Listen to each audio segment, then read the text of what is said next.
Darda, çətinlikdə olan zaman mən hamının əsl üzün yaxşı sezirəm. Maskalı üzlərdən vaxt olur inan, bu qərib şəhərdə vallah bezirəm. Zamandan asılı üzlər görürəm, var dövlət olanda ocaq alışır.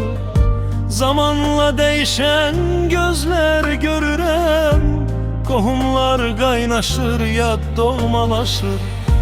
Qapının zəngilə telefon zəngi, səhərdən axşama hey yarışırlar. Təriflər, alqışlar burulğanında, qohum əqrəbalar aşıb daşırlar. Vay o gündən vəzifə var dövlət itər, qohum əqrəbalar, dostlar, tanışlar. Elə bil yox imiş, ömürlü itər, göylərə çəkilər şimşək alqışlar. Vay o gündən vəzifə var dövlət itər, qohum əqrəbalar, dostlar, tanışlar. Elə bil yox imiş, ömürlü itər, göylərə çəkilər şimşək alqışlar.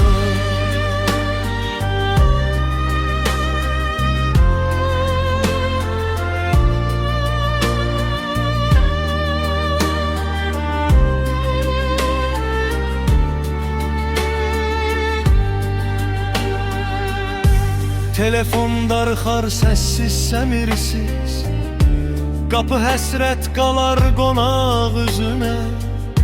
Qalanda səs-küysüz bir hənirtisiz, divarlar yeriyir, gələr üstünə. Milçək qana gəlir arış irəyə, insan vəzifəyə, vara dövlətə. Nə ola insanlar bir-birin çəkər, ancaq məhəbbətə, bir də hörmətə. Əbədi olacaq belə yaxınlıq, nə evlər işıqsız, nürsüz olacaq, nə köksüz olacaq belə qohumluq, nə güllər vədəsiz, vaxtsız solacaq.